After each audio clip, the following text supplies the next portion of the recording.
wat Glasgow gehad het. Maar so, jy sê gewoonlik, dit gaan ons nie oor hulle nie, dit gaan oor julle. Is dit iets waarna julle kyk? Nee, ek sê weer, ek het jou laatste ook verduidelik hoekom ek sê Glasgow net so goed kan wees. Selfs met Ulster, ek dink Ulster is baie goed afgerig op die oomblik. Wat niks weg van die Glasgow game nie. Dit is baie goed afgerig. Ek kan veral hulle detail is baie goed. So dit is waar wat jy sê, hulle het baie minder spelers uit. En ek dink hulle voorseisoen het mooi gegaan. Hulle het teen Glasgow 2 keer gespeel en hulle het gespeel teen Ospreys die naweek en jy kan duidelik sien dat hulle in baie goeie vorm is. Ek weet nie of jy die game gekyk het die teen, maar van al daai Billy Burns, het lyk net hy is op 'n ander level, hy lees en hy skoppe van hom wat hy gee oor die spelers se skoppe in sy wing se hande om te gaan druk. Het is net iets anders om te beleef. Het julle gekyk na wat hulle benadering is? Ja, ek dink kyk, soos coach sê, hulle het 'n goeie afseisoen, die groep is nou al hele ruk saam. Daai gel waarvan 'n mens praat is daar, so dit gaan definitief 'n groot challenge wees die naweek. Hulle speel 'n klomp verskillende opsies. So ja, ons het ons analise gedoen, ons gaan met hard werk aan ons goedjies. Ek dink daar's 'n goeie atmosfeer in die kamp by ons, maar ons weet dit gaan nie maklik op buite wees nie. Ja, dit gaan 'n groot challenge wees. Franco, before last week, Glasgow was one of 3 teams that the Cheetahs had never beaten in Pro 14 before. You've got that monkey off your back now, and how important is that, taking that confidence of being able to beat one of these so-called bigger teams, heading into the next 2 weeks against the other 2 teams that's never been beaten by the Cheetahs?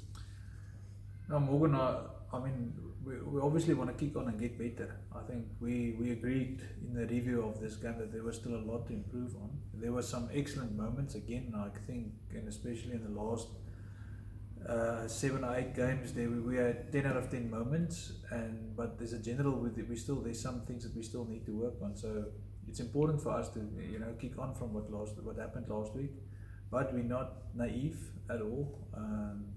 We might have caught Glasgow on a half day. I think we are playing better every week, but they would know that. I think Ulster would come here after what they've seen during last week's game, and also obviously knowing that we've won the Currie Cup, they will come here highly motivated to come and prove us wrong. And last year we drew out here, so I think they would love to get one over us in that regard. So I believe, and I said it to the team in so many words, that I think this will be the toughest challenge of the year as well. Sorry, Tian. And as players, what do you take out of your performance last week? Franco did mention how it could have been an off day for Glasgow, but it's also very difficult to gauge how strong the teams are after just one round. Yeah, that's where we look into the games a lot more in depth, and we don't just look at scores. I feel there were a lot of good things from us. They were maybe under pressure, and we maybe caused a lot of their mistakes as well. So you got to look at the scenario and each facet of play a bit more in depth. I think like Coach said, there's a lot of good stuff that we can take to heart and still improve on, and there's a lot of things that we want to work on. So each week we'll keep trying to strive to be the best that we can be, and out there it's a lot bigger challenge with the Pro 14 in the sense that the teams adapt throughout the competition. It's 9 months long, and they change their play as it goes, and they do analysis on us and things like that. So we got to control the controllables and do what we can great, and try and improve on those things and just do that better. And of course, front football again this week will be key for you guys, like it was last week. Yeah, front football always makes things a lot easier. We thrive on quick ball, and we enjoy the expansive game. And if we're going to have to adapt in certain ways, we have to do that. Physically we need to front up. So to really get that balanced play all round throughout the squad, we keep striving for that. Frank, beplan jy 'n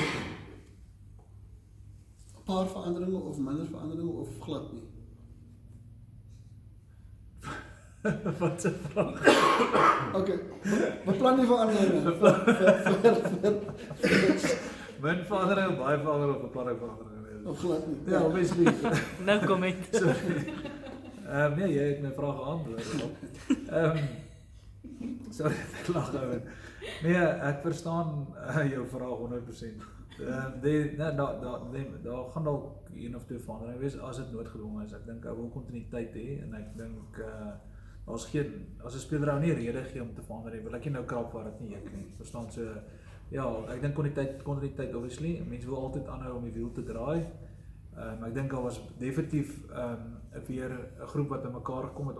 Ek voel definitief dat die tyd wat ons nie gespeel het nie, tussen die einde van die Currie-beker en hier, het daar tog een of twee goedjies weer werk nodig gehad en ons het ons konferensie eers deur die wedstryd opgetel daarin. So om nou weer nuwe ouens tussenin te laat kom en hier en daar gaan ons dalk met daai kontinuïteit. So ons het eintlik half oor begin, al het dit gevoel ons was aan die einde van 'n lang tyd saam. So ons het so 'n bietjie oor begin, daai breek daar tog 'n week of twee sonder wedstryd fiksheid. Dit het 'n invloed op hoe jy speel en ons het gegroei weer.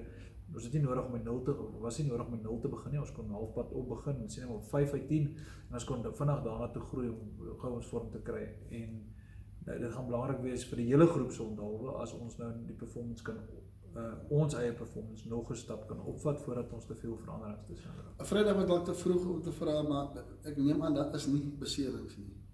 Ja, nou daar is nie beserings nie, maar Luan de Bruin se gaan eers môre net gou die neurochirurg sien en ons hoop dat hy heeltemal reg is. So daar is nie op hierdie stadium regtig beseringsbekommernisse nie.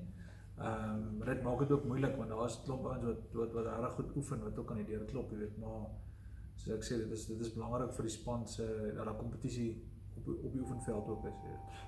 Gepraat van ons dan die deurklop, is daar al plek vir die voorste 3 drukkers van die vorige seisoen? Ja,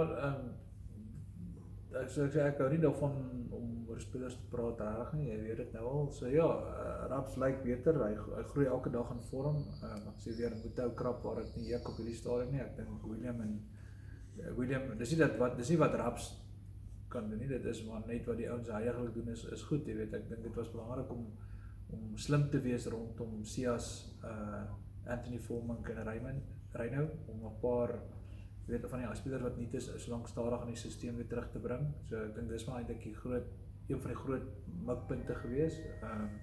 Daar's 'n lang tyd voor Raps is in die stelsel. Hy weet hoe dit werk en dis nou ons moet geleidelik kry dat ons kan uitmaak of vir almal kan uitmaak wie is die preferred selection. Maar so Raps is daar, hy werk regtig hard aan sy vorm. Ek dink almal op van die veld daar werk baie goed hard nou maar die redes hoekom ons vir Anthony en vir William op hierdie stadium kies is nie verander nie. Franco, you guys put nearly 50 against Glasgow last week. But do you feel that there were perhaps quite a few points left out in the park? Just finishing off moves, etc. Yeah, I think we did finish some very good plays though. Some of those tries that we scored, we wouldn't have scored earlier in the season. But I agreed, we create so many opportunities, and we must know that it's really tough it will be great if we can convert everyone. Maybe that day is still coming, but yeah, I think there were still points that we could have scored out there, and that was basically what we discussed. And I think the main thing for me is that we must understand that we create a lot of opportunities, and it was the same in the previous years. As soon as the players start to understand that the system is creating opportunities, we must just work hard to convert it. It's not about the what anymore, it becomes about the how. And that is where the team's growth has moved into now, is we all understand what we want to do, it's the how we do that's going to become more and more important from now onwards. Just one last thing. One of the Springboks took a bit of a knock on the weekend against Namibia. I think it was still Arnold that took the guy out, if I remember correctly. One of the hookers. Do you think there's Scott Press, that's it, yeah. Do you think there's a chance that, if push comes to shove, Rossi might have a look at Joseph, due to him being in such good form, should need Rice when he goes to the World Cup? No, I don't think so. I think, he blooded Skara maybe in that one test to fill that gap. So I don't think at this stage, but we never know, maybe going forward. But like I said, I think it's everybody's dream here to play for South Africa, and if that occasion arises, it's a great compliment to the player and the hard work that everybody put into him. But on the short term, I think Rassi's got a clear objective, a clear understanding of what he wants, and I think he blooded Skarra maybe in that one test match against Argentina. Frankie, dat was jy gaan nie Neuros jy daar gesien. Wat presies was jy oorkom? Ja, ek dink is maar net weer 'n check-up op sy nek. Verstaan, ek dink ons wil net seker maak dat hy het nou gespeel, hy was in kontak, daar was 'n klomp kollisies. Ja. Nou partytjie. En ja, so hopelik gaan hy reg wees. Baie dankie. Ek gaan